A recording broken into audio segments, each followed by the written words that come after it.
الله وبركاته. الله أكبر الله أكبر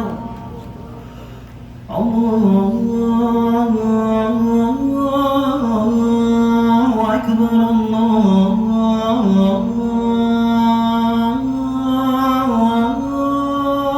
الله أكبر أشهد أن لا إله إلا الله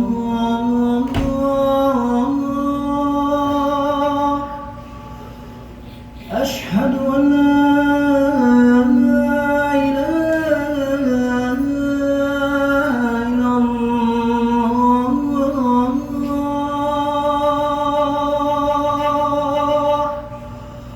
أشهد أن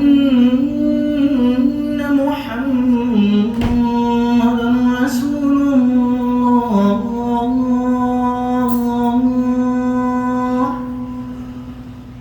أشهد أن محمدًا رسول الله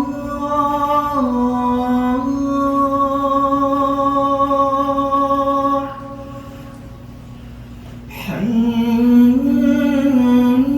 على الصلاة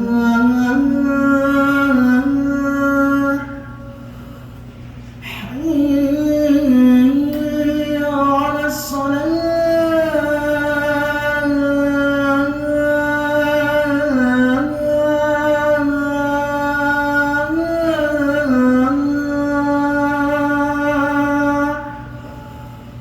حي على الفلاح حي على الفلاح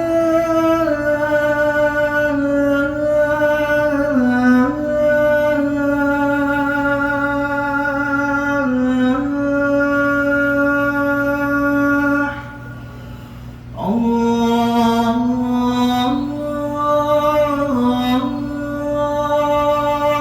أكبر الله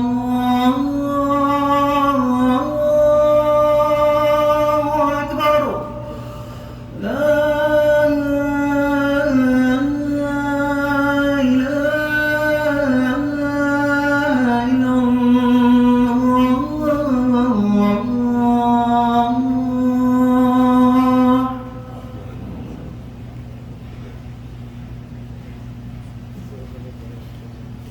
إن الحمد لله نحمده ونستعينه ونستغفره ونعوذ بالله من شرور أنفسنا ومن سيئات أعمالنا من يهد الله فلا مضل له من يضلل فلا هادي له وأشهد أن لا إله إلا الله وحده لا شريك له وأشهد أن محمدا عبده ورسوله يا الذين آمنوا اتقوا الله وقولوا قولا سديدا يصلح لكم أعمالكم ويغفر لكم ذنوبكم ومن يطع الله ورسوله فقد فاز فوزا عظيما. أما بعد إن أصدق الحديث كتاب الله عز وجل وأحسن هدي محمد صلى الله عليه وسلم وشر الأمور محدثاتها وكل محدث في الإسلام بدعة وكل بدعة ضلالة وكل ضلالة في النار. All praise due to Allah Azza wa Jal. We praise Him and we extol Him. And we send the finest of salutations ala Muhammad ibn Abdullah sallallahu alaihi wasallam. Really, the most truthful of speech is the book of Allah Ta'ala, Quran al-Majid, and the finest guidance that of Muhammad sallallahu alaihi wasallam. And the most evil of affairs are the newly invented ones, bid'ah. And every innovation in Islam is going astray. And every bid'ah leads to the hellfire. Nas'Allah al Fabat. Keep it with the theme of what the Messenger of Allah sallallahu alaihi wasallam would always advise. Qulu qawlan sadida. Speak a word that is directed towards the truth, without a awaj, without any crookedness. And with that said, with that in mind, I want to say that hubbukum fillah, that I love all of you for the sake of Allah subhanahu wa ta'ala. And with that love, we have to speak straightforward. Because if we speak with crookedness or with politics or with words behind our words, then that is not love. So on that, I would like to be speaking about in our khutbah, the topic of our khutbah today will be regarding an aspect, a nuqta, a point of our aqidah in al-wala wal-bara, which is loving and hating for the sake of Allah Azza wa Jal, the mighty and majestic, for Him alone. Alhamdulillah Alameen, we have been blessed in so many ways to be a part of the Ummah of Muhammad Sallallahu Alaihi Wasallam. But with that said, and the love that we should have for each other, I want to speak about loyalty. What is this loyalty? And how do we know that we are loyal Muslims? What does it necessitate for us to be considered as a loyal Muslim? And that takes tawfiq of Allah and Allah alone. We have to understand something, man, that at the same time, while we hope to be treated with loyalty and respect from one another, and when we approach our Muslim brethren, when we want to support our Muslim brethren, when we hope to be treated with loyalty and respect, do we have that same expectation? Do we consider ourselves as a respectful, loyal Muslim towards our Muslim brethren? This is something that we need to ask ourselves, because al-wala wal-bara is an extremely important aspect. Loving and hating for the sake of Allah subhanahu wa ta'ala alone is an extremely important aspect in our deen. Why I say that is because Allah has ordered and commanded the believers in His book by saying, Ya ayyuhalladhina amanu, khatimul mu'minin, speaking to the people of Iman, adkhulu fi silmi kafat, wa la tattabi'u khudwat ash-shaytan. Al-ayah, O you have attained Iman, enter into Islam wholeheartedly with 2 feet, and do not follow the footsteps of the devil, our avowed enemy. So why I say this? When I say that ahibbukum fillah, that I love all of my Muslim brethren from all over the world, and that's what we should feel about each other, that we have the walaya, the love, and our bonds of brotherhood is based on that, on Islam. But we know from the statements of the people of the past that one of the well-known statements, when people started to hide their associates, they used to try and hide their innovation, their bid'ah. When we love our Muslim brethren, we hate the people of innovation. At the same time, when we say we love our Muslim brethren, we cannot love them when they're involved in heresies, bid'ah, innovation in the deen. But this is something which is most detestable to Allah Azza wa Jal. When I say that, I love you, at the same time, we have to say that we hate the people of innovation, and we don't like innovation. Why? Because the people in the past, when they would see the people, and they would try and hide their association, they would say, who are your men? Name your people. Who do you consider as people of knowledge? And what do we say today? Show us your friends, and I will show you who you are. Show me your friends. Who do you hang out with?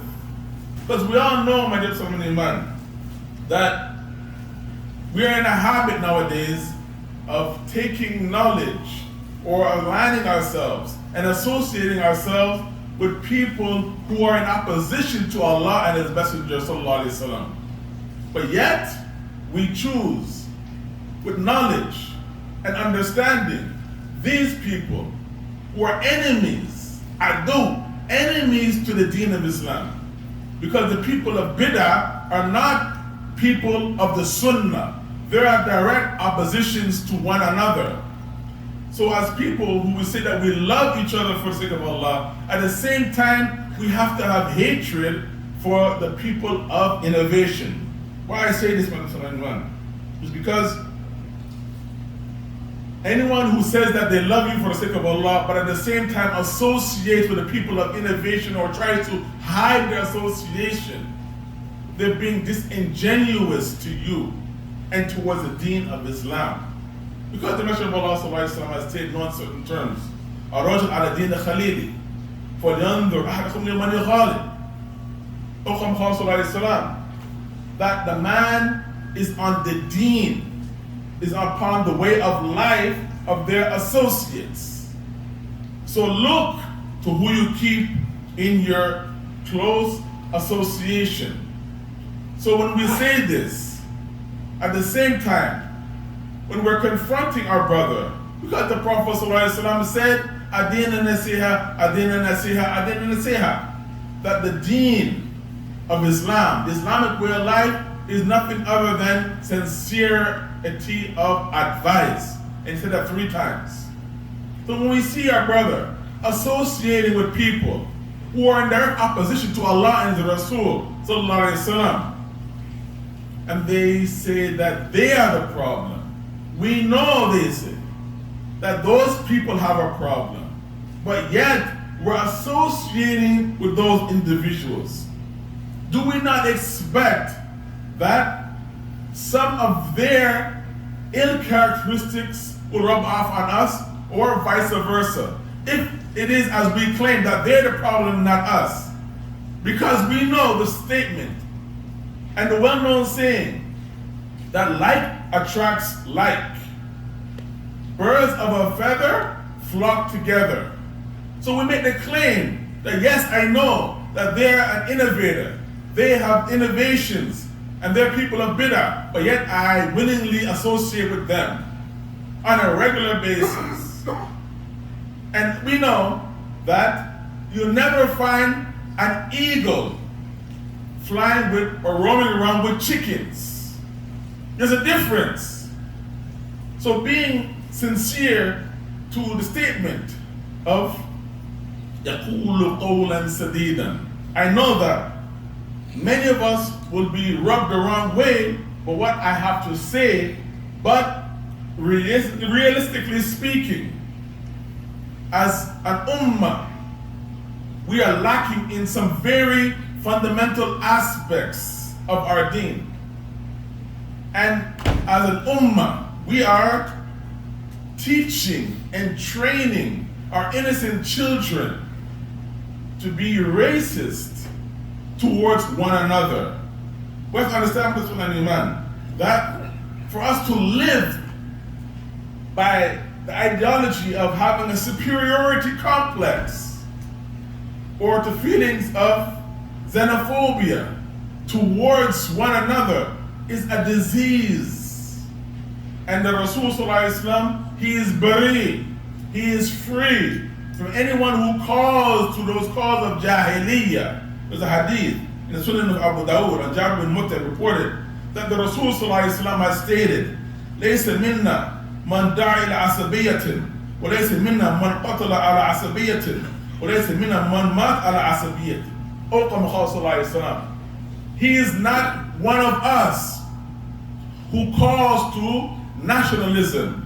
He is not one of us who fights for the sake of nationalism. He is not one of us who dies by calling on the slogans of nationalism.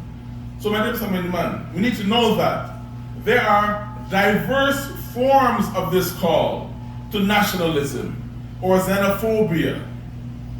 But in the end, the mindset is always the same. It is haram. Since the nationalists will justify themselves in terms of their culture, claiming that their culture, our culture, my culture must dominate their culture. Or if they want to bring the deen to justify their cultural biases. They are nothing less than a religious bigot, nationalist, xenophobic, and all of those isms are alien to Islam.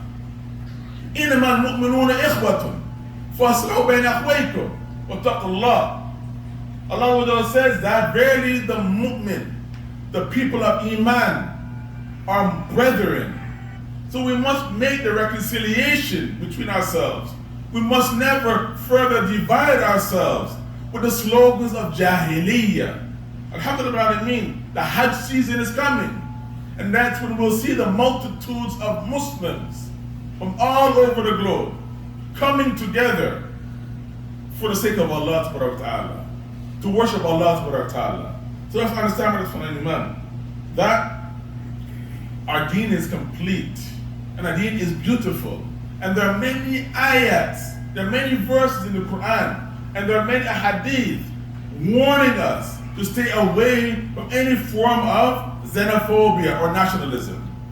Allah will remind us in Surah Al-Hujurat, Ya ayyuhan nas, inna khalaqnakum min dhakrin wa untha, wa ja'alnakum shu'uban wa qaba'ila lita'arafu, inna akramakum indallahi atqakum. Allah says, speaking to all of the people, regardless of where they're from, "O you people, we have created you from a male and female." That's the source of all of us. "And we have made you into nations and tribe, lita'arafu, so we can appreciate the different various flowers in the garden. The best of you, in Allah's estimation, is the one who has taqwa, who is conscious of Allah subhanahu wa ta'ala." And there's a hadith which is in the Sahihain and also in Tirmidhi and Ahmed from Abu Nurja, who narrated that somebody heard the khutbah of the Rasul Sallallahu Alaihi Wasallam on the days of Tashriq, the days after Eid, Adha, when they slaughter and they put the pieces of meat to dry in the sun. That the Rasul Sallallahu Alaihi Wasallam, he gave a khutbah and he said to the people, "Ya ayyuhan nas, O people, your Lord is one. Your Lord is one. Your Father is one." Meaning Adam alayhi salam. There is no superiority of an Arab over a non-Arab, and a non-Arab over an Arab, and a red man over a black man, and a black man over a white over a red man, except in terms of taqwa. Hal minna balagh. Did I convey the message to you? They said like in one voice, Naam, balagh ya Rasulullah. Yes, you conveyed the message. How is it that over 1400 years ago, the Sahaba Ikram, radiyallahu anhum ajma'in, they got the message so concisely, but up until today, we have bigotry within Ummah Muhammad sallallahu alaihi wasallam, within the ranks of Ummah Muhammad sallallahu alaihi wasallam. In every part, in every aspect of our dealings, we have religious, we call it religious xenophobia, that we have a preference for our kind over that kind. La hawla wa la quwwata illa billah. In general, as Muslims, we must have loyalty to one another for the sake of Allah subhanahu wa ta'ala. In the beginning and in the end. إِنَمَا الْمُؤْمِنُونَ إِخْوَةٌ. إِنَمَا أَدَاةُ الْحَسَرِ. That we are nothing more, nothing other than brothers. In the beginning, the middle, and the end. There should be no preference in that regard. And when we see that a person tries to hide his bid'ah and his associations, then that is a red flag. Because the Messenger of Allah sallallahu alaihi wasallam said, "Al-mu'min lil-mu'min kal-bunyan yashaddu ba'duhum ala ba'd." And he put his fingers together. That the believers, people of Iman, towards one another, we reinforce each other like a brick wall. That's how we reinforce each other. That's how we should care about each other. In general, the Prophet ﷺ told us in no uncertain terms, لا تصاحب إلا مؤمنا ولا أكل الطعام إلا متقي. أو كما قال صلى الله عليه وسلم. Do not associate with anyone except that they are people of Iman. And do not allow to eat our food except a person of taqwa. May Allah subhanahu wa ta'ala make us people of taqwa.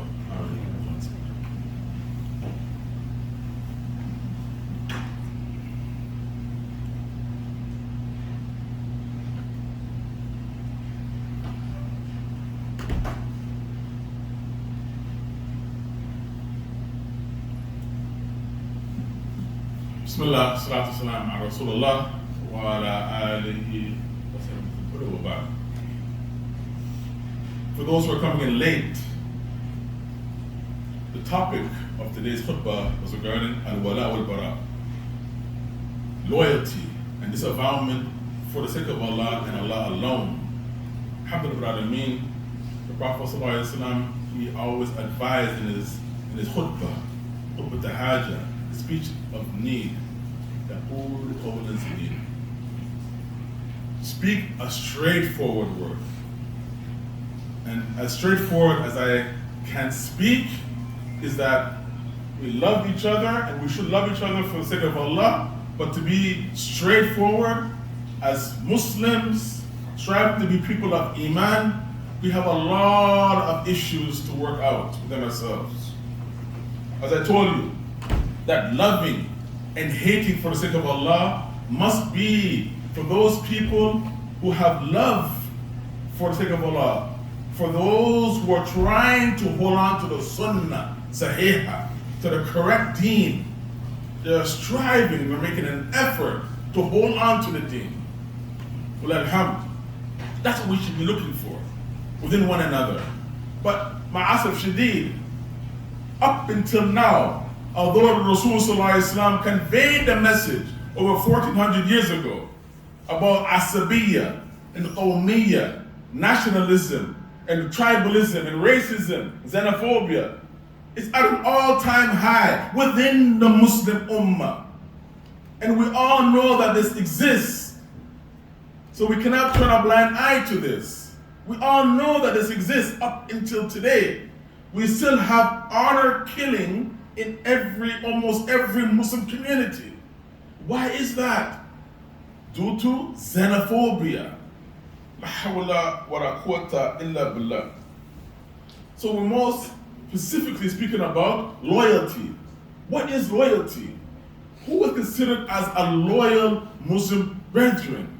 According to the Quran and Sunnah, the majority of the time we look for loyalty within our own tribal, cultural communities. We look for loyalty in terms of the color of our skin and the language that we speak. But we should be looking for loyalty in terms of taqwa Allah Azza wa Jal. In the beginning, in the middle, and in the end. That is our hunt and our search for loyalty, is by means of our taqwa Allah Azza wa Jal. And our best example in this is who? Rasul Sallallahu Alaihi Wasallam. The Rasul Sallallahu Alaihi Wasallam, did he or did he not love his companions? Bala, of course. He loved his companions. He did anything and he would do anything that he could for his companions. He put his companions way above himself. But when they were wrong, he made them know that they're wrong. Ya Abu Dhar, innaka fika jahiliya.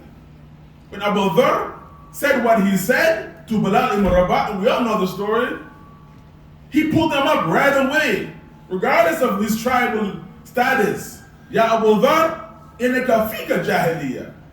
You have within you some aspects and elements of the days of ignorance. Calling Bilal ibn Imrat al-Sawda. He said to Bilal, his brother, you son of a black woman. He went to the authorities, which was the Prophet ﷺ. He didn't hold anything in his heart. He said, this is what Abu Dhar said. Abu Dhar ran right behind him. The Prophet ﷺ said, Ya Abu Dhar, innaka fika amran al-jahiliyyah. you have remnants of Jahiliyyah. And we all know the story. When Khalid ibn al-Walid, he killed some of the mushrikeen unjustly. He killed people unjustly. Sayfullah. The Prophet ﷺ gave him the name Sayfullah. When the news came back to the Rasul ﷺ that Khalid ibn al-Walid killed people unjustly, he says, Inni bari min ma sana'a Khalid. I am free from what Khalid did. I am free from the actions of Khalid ibn al-Walid. Sayfullah, the sword of Islam, the sword of Allah. The Muslims never lost a battle under Khalid's regime. But the Prophet ﷺ put him in his place. Khalid said, I wish that I had embraced Islam until that day. But who was Khalid ibn al-Walid to the Prophet ﷺ? They were the same tribe of Quraysh. Who was Khalid ibn al-Walid to the Prophet ﷺ? The Prophet ﷺ married his aunt, Maymuna, the 11th wife of the Prophet ﷺ.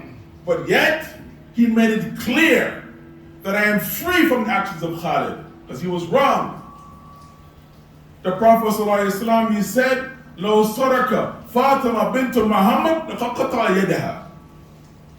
If Fatima, the daughter of Muhammad, stole, I would be the first one to cut off her hand. This is how the Prophet ﷺ displayed justice. Openly let the people know his position, his feeling about justice. So my dear man, I want to point out one last aspect of the opposite of being loyal to one another, which is being disingenuous. We have this problem within our communities, whereas we see our Muslim brother going and stepping up in life, but we're so quick to leg pull. We're so quick to find fault. And at the same time, we say we wish that we had what they had, and at the same time, we are so jealous that we don't want them to have it. They don't deserve it. We deserve it more than they do. Why do they have it? This is a problem, my dear man, that we have this problem of jealousy within our ummah. And what I mean by this is that we love to have what other people have at what? At them not having it at all. It's the disease that has crept into the ummah of Muhammad sallallahu alaihi wasallam. Being disingenuous, smiling in the face of our Muslim brethren. But at the same time, we believe that we deserve it. Our people deserve it more than they do. La hawla wa la quwwata illa billah. This is a cultural dominance. That we believe and we feel that our community deserves it more than they do. And what is even more disappointing is when we're made aware of these sentiments by those within our friend group. We don't have the iman to let them know what they're saying and how they're feeling and what they're voicing is haram. It's wrong. If we cannot have the iman to say this, then where is our iman? Where is our faith? Where is our faith in Allah subhanahu wa ta'ala? If when we see this and we hear people voicing those things, that we can't tell them that this is wrong. إِنَّمَا الْمُؤْمِنُونَ إِخْوَةٌ فَأَصْلِحُوا بَيْنَ أَخْوَيْكُمْ وَاتَّقُوا اللَّهَ. We have to be, as Allah said, that nothing other than Muslim brethren. And we have to reconcile between ourselves and fix the problems that we have within ourselves of jealousy, envy, and resentment for other communities. We're all one. We need to stop aligning ourselves on a cultural basis.